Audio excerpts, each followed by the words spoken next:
حضرت حسین رضی اللہ تعالیٰ عنہ نے ان دنوں میں جو وہاں گزرے جتنے بھی کوفی آئے ہوئے تھے نا، اکثر و بیشتر تو کوفے کے لوگ تھے، ان سے کہا کہ میں خود نہیں آیا، تم نے مجھے بلایا تھا، اے فلاں ابن فلاں کیا تم نے مجھے خط نہیں لکھا تھا کہ آؤ، اے فلاں ابن فلاں کیا تم نے مجھے پیغام نہیں بھیجا تھا کہ یہاں تشریف لائیے، اور دیکھو میرے پاس تمہارے خطوط موجود ہیں۔ وہ ایک تھیلا جس میں کہ خطوط ہے وہ بھی لا کے میدان میں رکھ دیا۔ 20 جو ہے خاندان بنی ہاشم میں سے شہید ہوئے ہیں۔ حضرت حسین رضی اللہ تعالیٰ عنہ کا ایک بہت ہی انفنٹ چھوٹا بچہ وہ بھی شہید ہوا، باقی سب مرد، تمام مرد سوائے ایک حضرت حسین کے بیٹے حضرت علی بن حسین زین العابدین کہلائے بعد میں، وہ بیمار تھے، وہ جنگ میں حصہ نہیں لے سکتے تھے، وہ بچ گئے صرف۔ یہ ہے 10 محرم الحرام اور سن 61 ہجری میں حضور کے نواسے، اور جن کے بارے میں حضور نے فرمایا سیدہ شباب اہل الجنہ، حضرت حسین شہید کر دیے گئے۔ کوفہ چونکہ حضرت حسین کے پاس پیغام آ رہے تھے کوفے سے، کیونکہ کوفے کو حضرت علی نے دار الخلافہ بنا لیا تھا، اور وہاں سمجھا جاتا تھا کہ حضرت علی کے ہمدرد اور حضرت شیعان علی جنہیں ہم کہے ان کے ساتھی ہم خیال یہ لوگ ہیں کثرت کے ساتھ، اور وہاں سے اب خطوط کا تانتا شروع ہو گیا، آپ یہاں آئیے، ہم بےتاب ہیں، آپ کا استقبال کریں گے، آپ کے ہاتھ پر بیعت کریں گے، تاکہ یہ جو کیسر و کسرا کی سنت شروع ہو رہی ہے اس کو روکا جا سکے۔ وہ تانتا بندھا ہوا ہے خطوط کا، تو حضرت حسین رضی اللہ تعالیٰ عنہ نے فیصلہ کر لیا کہ میں کوفے جاؤں گا۔ حضرت زبیر روکتے رہ گئے کہ نہیں، کوفیوں پر اعتماد نہ کیجیے، یہ زبانی کلامی ساتھ دیتے ہیں، جب ڈنڈا چلتا ہے تو پھر یہ ہٹ جاتے ہیں میدان سے۔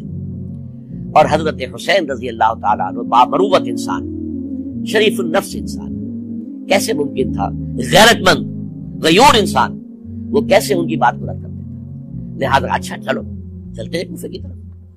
آگے بڑھتے چلے گئے، کربلا میں پہنچ گئے، جو کچھ وہاں ہوا ہے پھر آپ کو معلوم ہے۔ اس میں یہ بات ہے پہلے 1000 کا لشکر بھیجا تھا عبید اللہ ابن زیاد نے، اس پر حضرت حسین رضی اللہ تعالیٰ عنہ نے جو باتیں کہیں وہ کچھ اثر انداز ہو گئی۔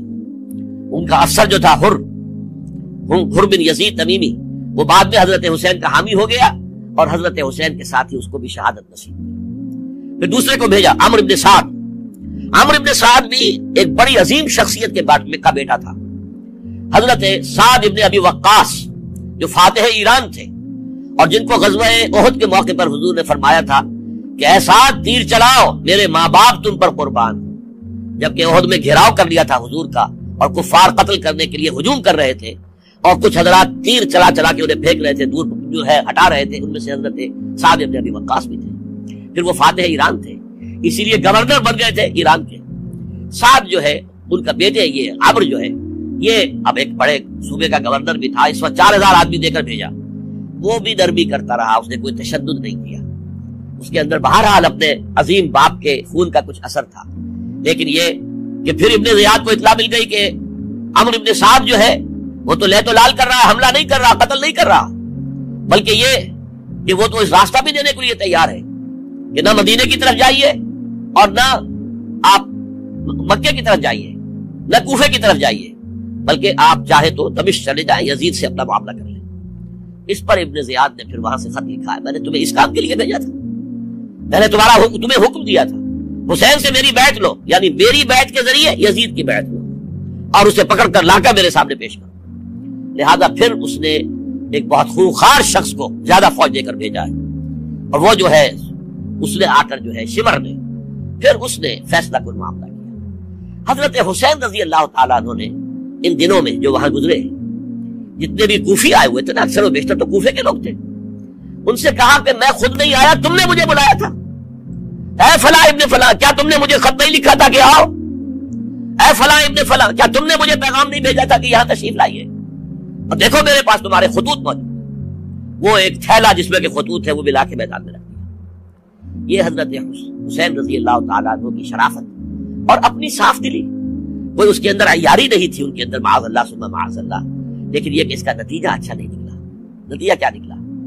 اب انہیں پتا چل گیا کوفیوں کو، اگر اب حسین زندہ دمشق پہنچ گئے یزید کے پاس تو یہ ہم سب کا بھاڑا پھوڑ دیں گے، ہماری شامت آ جائے گی، لہذا اب تو کسی صورت انہیں زندہ نہیں رہنے دیں۔ ایک بڑا اہم واقعہ نوٹ کر لیجیے، اس لیے کہ حضرت حسین نے ایک ایک کا نام لے کر اے فلاں ابن فلاں، اے فلاں ابن فلاں، اے فلاں ابن فلاں، کیا تم نے خط نہیں لکھا تھا؟ کیا تمہارا پیغام نہیں تھا؟ اب انہوں نے دیکھا کہ یہ بہانہ اگر یزید کے ہاں جا کر پھوڑ دیا گیا تو پھر ہماری خیر نہیں ہوگی۔ یہی وجہ ہے حضرت حسین کو شہید کرنے کے بعد، یہ نوٹ کر لیجئے، 72 آدمی تھے کل، جس کو کہہ لے لشکر حضرت حسین کا رضی اللہ تعالیٰ، ان میں سے 20 خاندان بنی ہاشم کے چشم و چراغ، بڑی بہادری سے لڑے، بڑی بہادری سے لڑے، ایک ایک نے لڑ کر جان دیا، بہت سو کو مارا ہے۔ یقاتلون فی سبیل اللہ فیقتلون ویقتلون، قتل کر بھی رہے تھے، قتل ہو بھی رہے تھے، ایک ایک کر کے قتل ہو رہے تھے، شہید ہو رہے تھے۔ 20 جو ہے خاندان بنی ہاشم میں سے شہید ہوئے۔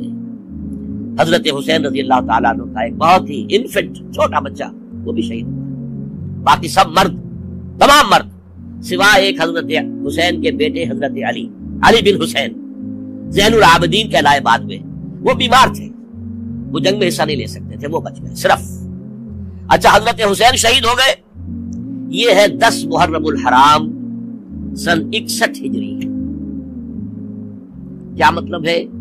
حضور کے انتقال کے ٹھیک 50 برس بعد، سن 11 ہجری میں حضور کا انتقال، اور سن 61 ہجری میں حضور کے نواسے، اور جن کے بارے میں حضور نے فرمایا سیدہ شباب اہل الجنہ، حضرت حسین شہید کر دیے گئے۔ اور اس کے بعد اس لشکر نے خیموں کو آگ لگا دی۔ یہاں نکتہ سمجھ لیجیے، آگ کیوں لگائی؟ انہیں معلوم تھا ہمارے خلاف ڈاکومنٹری پروف موجود ہے وہاں پر، وہ ہمارے خطوط کے تھیلے وہاں موجود ہیں، اگر وہ باقی رہ گئے تو ہماری شامت آ جائے گی، ہمیں کون بچائے گا؟ تاکہ وہ ریکارڈ جو ہے ان کا وہ تلف ہو جائے، سارے خطوط جو ہے وہ جل جائیں، تاکہ ان کے خلاف ثبوت باقی نہ رہے۔ یہ عظیم سانحہ کربلا ہے